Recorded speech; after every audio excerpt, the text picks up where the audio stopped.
Alrighty, so here we have my light armor, rapier, and fire staff assassin build.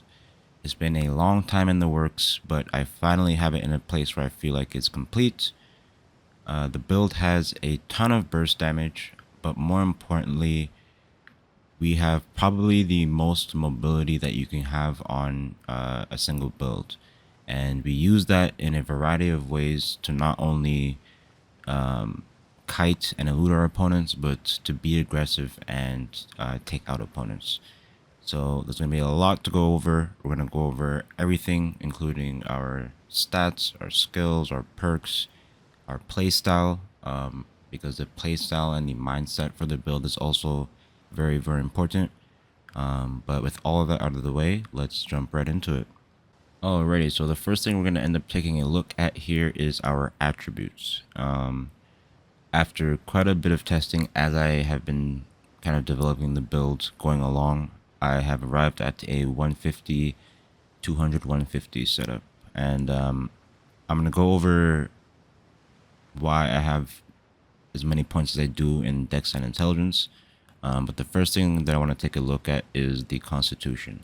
Now, being that we are in a light armor build, we are in the squishiest armor type in the game, and you take a lot of damage from everything. So 150 con is the bare minimum that I feel is viable for a light armor build. And the most important thing that we get from this, besides the health points, is this perk here, which is a minus to 10% to critical damage taken. This is probably one of the most important parts of the build, and it's the thing that allows us to take fights and survive situations that we really shouldn't be able to in light armor. Now, going over to Dex and Intelligence, I was kind of messing around as I was making the build to try to figure out what setup I wanted, and this is probably the more optimal thing that I've arrived at. Now, understanding that this is a rapier main build, or a rapier focused build, and our fire staff is our back weapon, that is going to help inform our decisions when it comes to the points.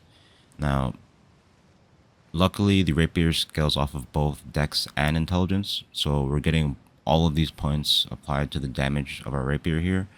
But when it comes to the fire staff, it only scales off of intelligence.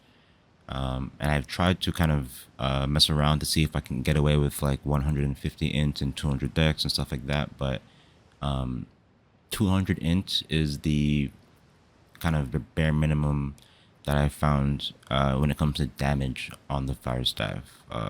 Anything lower than 200, I found I just wasn't able to do enough damage to help with the rest of my build. And on top of that as well, the point or the perk that we get for having 200 int is very, very, very important, because the fire staff not only has decently expensive abilities when it comes to mana, but we're using them very, very often. So if we didn't have this perk right here, you would probably have to run a mana potion and give up one of your consumable slots, and it would be very hard to sustain on the build.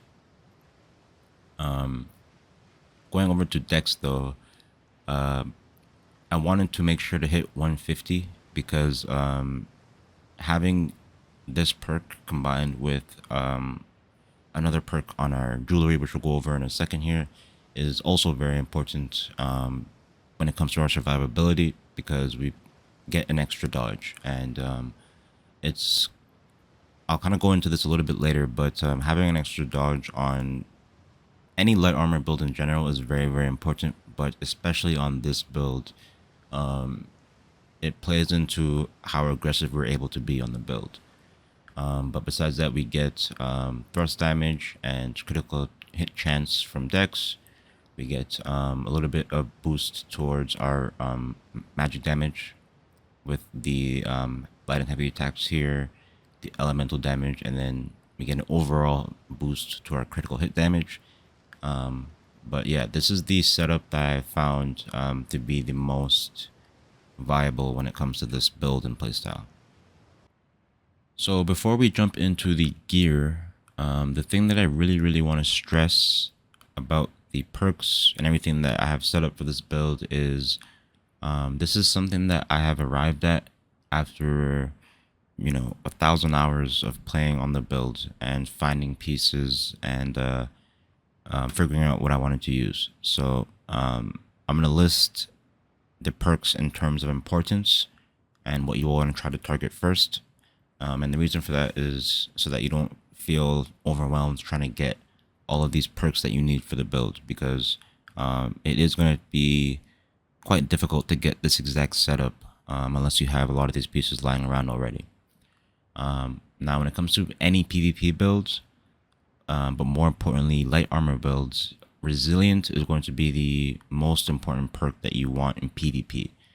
As I mentioned with our constitution, we already have 10%, and the bare minimum that I feel you can get away with on your gear is 4 pieces. So we have resilient on our boots, our legs, our gloves, and our headgear. Now, the reason why I say 4 is because obviously you would want to have 5, but the other perk that we are trying to target is refreshing, and trying to get refreshing, resilient, and the weapon perks that you need is quite difficult and expensive. So again, that's why I'm kind of listing these in terms of importance. So the first thing we want to try to do is get gear that has as much resilient pieces on your gear. And then the next thing that's going to be the most important is your weapon perks. Now we are using evade, parry, and flesh on our rapier, and then fireball, burnout, and incinerate. Now the only weapon perks that we're going to care about are a perk for evade, parry, and fireball, because this is going to be the only things that really make a big difference in PvP. The first being omnidirectional evade, which basically, I'll go over what this does in the build once you go over the skills, but this is probably one of the most important perks to have for your rapier abilities. The next one is going to be Sundering Riposte. This applies a pretty big damage debuff on your opponent when you are able to land a parry, and this is also the other very important perk that you're going to need to have on your gear. When it comes to our Fire Staff, the only thing that we really care about is empowering Fireball. So that's going to be the thing you're going to be looking for that. So yeah, when it comes to perks and importance, like I said, it's going to be Resilient first, and then the weapon perks that you need. Once you have those, the next thing that we're going to be targeting is refreshing. Now, I have gone for trying to get as many refreshing perks as I can on this build, and there's kind of a specific number of perks that you're looking for. We have it on every single piece except for one, and I'll go over again once we get into the skills why that number is kind of specific.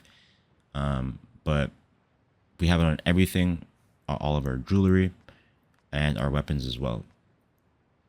Now, for our jewelry, the perks that you're looking for are health on your amulet, and then refreshing, hardy and keen on your ring, and then refreshing as well, which is this ring here you can find in Lazarus. So once you get your expertise on your ring up to 600, this is something that you could target in that dungeon.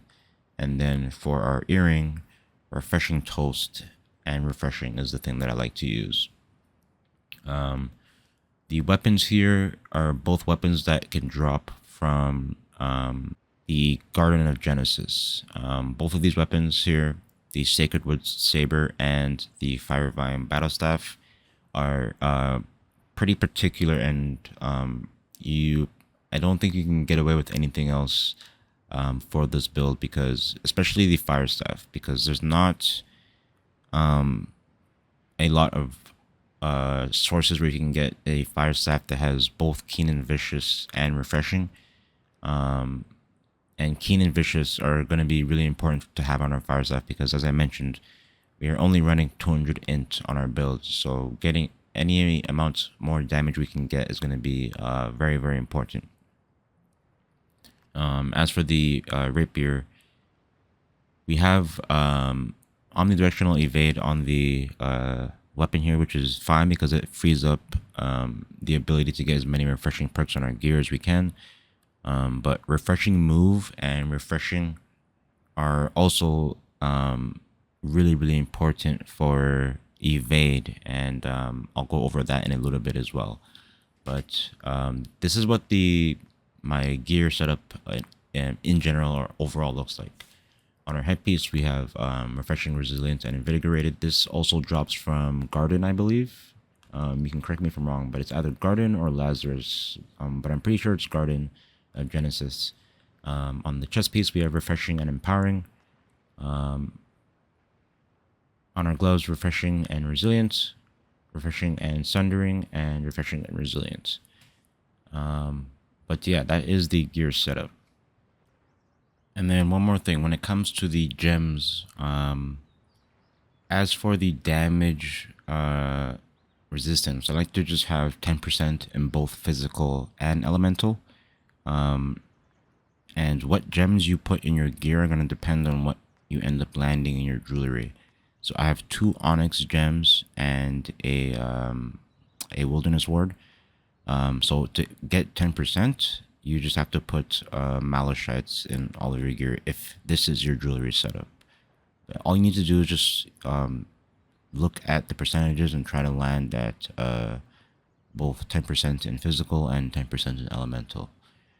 For the weapons, on the Fire Staff, the Opal is something that I've always really liked using, because rolling is something that we do quite a bit to cancel quite a bit of abilities, and we are constantly out of stamina. So you pretty much always get a 15% damage buff on your Fire Staff, which is really, really nice. And then for the Rapier, I've always really liked to use intelligence gems. There's no specific gem that you need for this build. Any gem will work. The reason why I like using intelligence gems is because it splits up the damage type that you're doing. One of the harder matchups that you run into is medium and heavy armor players, and a lot of the times they tend to have more physical resistance. So it's just nice to be able to have a little bit be converted into elemental so that we're able to do more damage on the tankier targets. Now, when it comes to the abilities for our weapons and the perks that I've chosen, this is very similar to what I was running prior to the patch we've just gotten with the dodge changes, but I've made some very slight changes, but overall this is still primarily what we're running. As I mentioned, we're running evade, repulsed, and flesh, so we get all of the perks for those. The perks inside of grace that we're going to end up getting still are red curtains, which is very, very important, and swiftness, which just helps us kind of stay speedy to be able to catch people and kite them. And then controlled breathing is something that I didn't have before, but is actually really, really nice now, because there's a lot of situations where you can end up dodging 4 times and not run out of stamina because you ended up landing just a single light attack sometimes. To get that extra 3 stamina, dodge 2 more times and you'll end up with having 3 stamina and not be fully out. So controlled breathing is really, really nice because it lets you be that much more elusive and kitey. And then when it comes to the blood side, we are still running on guard, which is really nice to get people down to kind of that execute range. And then refreshing strikes. This combined with red curtains is going to be really, really important for evade, and I'll go over that in a second here. But when it comes to the Fire Staff, this is a setup that I was running for a different reason, but I've come back to Again, because of these dodge changes, and I felt I wanted to change up a little bit about my fire staff to kind of help when it comes to outnumbered fighting and the fact that I myself can't dodge as much anymore. On the Fire Mage tree, we have Fiery Restoration, Clear Mind, Singe, Clear Casting, Spellslinger, Prophet of a Fire God, and Flare. So basically, it's still the kind of same setup that you would run for most Fire Staff builds, but I've decided to not go for the 2 perks in Fireball and forego the ultimate. And the reason for that is I wanted to actually get more perks on the Pyromancer tree. So on the Pyromancer tree, we're still running Incinerate and Burnout with all of the perks for those, but I've actually gone for more perks inside of the tree. And the main one is Let It Burn. And this is a very, very nice perk because, again, this build really excels at fighting outnumbered, and having any amount of damage reduction is going to add up when you have more people attacking you. And you can pretty much have this perk up almost 100% of the time. As long as you land a light attack, you can inflict burning on somebody, and this will pretty much always be up. Now, I know that Watch It Burn isn't working currently, but there's nothing else that I really feel like I would want in the build, and I'm pretty sure they're going to fix it eventually. So Watch It Burn is something else that I would pick up as well. Just in case I go for a heavy attack and that crits and I don't want to go for a light attack, you can still get that Fortify from our Let It Burn. Combat speed is something that I picked up that I didn't have before, just to help us be a little bit more speedy on the battlefield. And then we are still running Pyromania. Now, I mentioned that we are going for a specific amount of refreshing perks, and we have, I believe, a total of 26% cooldown reduction on our abilities. Overall, it just helps us in general for all of our abilities because the Fire Staff has some decently long cooldowns, and with having this amount of refreshing perks, it allows us to cast all of these abilities quite often. So you see our Fireball is down to a 11% or 11-second cooldown, excuse me. Our Incinerate is down to 8.9 seconds, and our Burnout is just under 15. And then the thing that's really nice about the Fire Staff is Fiery Restoration here. Just landing a Fire Staff heavy attack reduces their cooldowns further. So you can cast, all of these abilities quite often once you start to get all of those refreshing perks. And then similarly on the Rapier, our Flesh is down to just under 15 seconds as well. Parry is just under 15, but the main thing that I was targeting when going for a refreshing initially was my evade. I was trying to go for a one-hit reset on this ability. If you don't know, basically hitting 3 without any refreshing at all, hitting 3 light attacks fully resets evade after you use it, and I wanted to try to get that down to 1 attack. You aren't able to get it down to a 1 attack reset, even when you crit. There are situations where if you crit multiple people, you can get it down to 1 attack reset, but against a single opponent, you can't do that. But the number that you're trying to target for your evade with your refreshing perks is 8.9, and the reason for that is, again, the goal with this build is speed. While I wasn't able to get the evade down to a 1 attack reset, we were able to get it down to a 2 attack reset. And while that may not seem like a big difference, it allows you to speed up your combo and actually use evade way more often than you would normally be able to without refreshing. And the reason why this is really important is because it allows you to be able to skirmish and fight in melee range for a lot longer, because during the actual animation of evade, you're getting an iframe. So what you're able to do is put out this continuous combo and avoid a lot of damage while you're doing it. The other thing that is really nice about this build is you have enough damage through your evade and light attacks to be able to put out enough damage to finish somebody off. So what that means is all of the other abilities that are a part of the build, so parry, flesh, all of the fire staff abilities, all of these things can be used to kind of win the attrition war or just run people out of their resources, which is the way that I really like to play the build. I use pretty much everything to put pressure on the opponent, and I like to play aggressive. And as soon as you're able to run them out of stamina, you have evade up at pretty much any time to then go ahead and put the damage in and be able to finish people off. The other cool thing about that is because evade is the only damage ability that we need to finish somebody off, you can mix up your combos. And that's the thing that's also really nice about this build is you can find different ability combinations that you find comfortable or find fun for yourself and invent new combos for yourself on this build.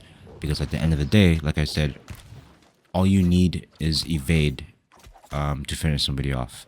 So experiment with how you use the abilities and different ability combinations that you can use to find yourself different victories in combat. Now, taking a look at some PvP footage here, this will actually help really hammer down and understand the playstyle and what you're really capable of doing on this build. We have a clip here where we have a 3-man team. It is a spear rapier player and then a bow and a rifleman, and they all play together, so their damage and their movement is very coordinated, which makes for a much harder fight. As you can see, I'm already under a ton of pressure. We've backed ourselves into a corner here where we have the spear player pushing us, and I was able to land a parry to mitigate the sweep there, but you see we're still just taking constant range pressure from the other two opponents. And whenever I am on my fire staff bar, the thing that I want to try and do is land a light attack so that we have that fortify buff up. But after regenerating a little bit of health here, I make my way back onto the point. We don't do a good job of spacing enough and we get hit with that volt kick, but somebody's light attack breaks us out of the stun. And I'm able to switch the damage on him a little bit, and we do end up getting a little bit of help from some teammates, but you're going to see in a minute here, as I mentioned, these three are pretty coordinated, so they're going to be able to survive, take out a couple of opponents as you see there, and then it's going to end up being back to a fight with just us pretty much. So they end up taking out a couple of players on our team, and you see the rest of them kind of move towards the middle there. We take the stun, and you see I use my evade in the middle of his fortify to dodge one of the hits, but we are still under a ton of pressure. And as I'm retreating and I'm doing a job of kiting here, I'm trying to be continually throwing in fire staff attacks to keep up that pressure. But I try to burn it over to see if I can help out our friendly player there, but he does go down. And like I said, we are back to a solo fight here. I try to go over and see if I can get a incinerate off there, but it ends up being a bad decision as we get stunned. Unfortunately for us, he does go for a roll after the stun, so you see we are able to make it out. I roll, and out of all my stamina, evade right as he's about to hit us, so I make just enough distance, then use the parry to buy myself enough time to get that get all my stamina back. And you see, as we are kiting here, we're continually throwing out attacks and damaging both these opponents. And you see the bowman there is not paying attention to their health. We roll into a juicy incinerate. We're able to finish off that opponent. We're down to a 1v1. We land the parry and switch that damage on there. The entire time we're on low health. And you see we're able to get that finish off with the heavy attack there. But that right there is the true strength of the build. While kiting, you're able to constantly be putting in damage to your opponent, and you're able to switch the fight at any time once you find yourself an opening, and we're able to survive and finish off those two there. Now I mentioned that the real strength of the build is the battle of attrition, and what you're really trying to do is use all of your other abilities to kind of pressure your opponent and run them out of resources to open yourself up for an evade combo. And here we have ourselves in a really bad situation where we got jumped on by a mage after fighting that one opponent.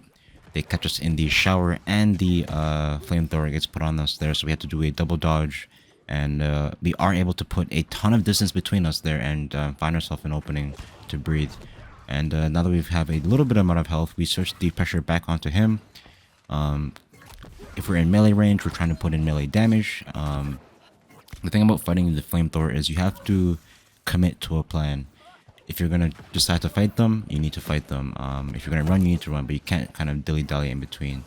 And that's what we are doing a really good job of here, is even during the time of us trying to space out his flamethrower, we're still throwing in fire staff attacks and putting out constant pressure. And you see we have him very low, down on potions, down on his stamina, and as soon as we find ourselves an opening to be able to take him out, we can go ahead, switch to the rapier, and put in that evade combo.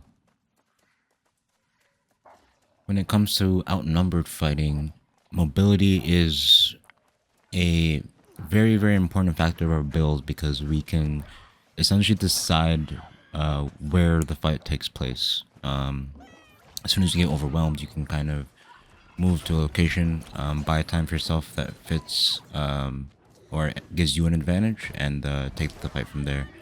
I'm kind of pushed towards the enemy spawn gate here, and this healer decides to try to put in damage to me instead of keeping that player alive, and we're able to finish him off. But as soon as a couple of players spawn there, you see we immediately turn around, burn out around the corner, down the rock, away from where most of those players would be able to keep up with us with their mobility, and we only really end up having a mage.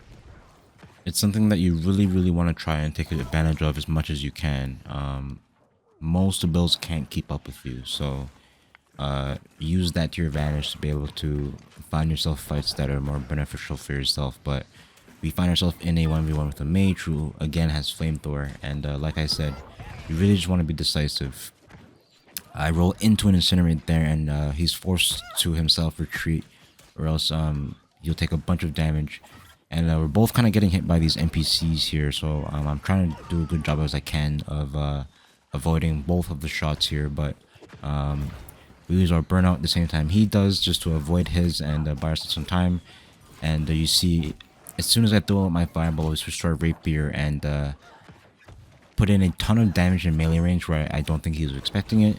And continually just keeping up that pressure, and knowing that his entomb is down, we're able to constantly stay on him in melee range with the rapier, and we find ourselves another kill after escaping that big spawn away from the base there. But yeah, that's the build. I am very happy where it's turned out. If you have any questions about anything, please let me know in the comments. I have put a lot of time into this build and this video, so if you are enjoying the content, enjoyed the video, leaving a like and subscribing would help me out tremendously. But yeah, let me know if you have anything you want to know in the comments. As always, thank you guys so much for watching, and have a great day.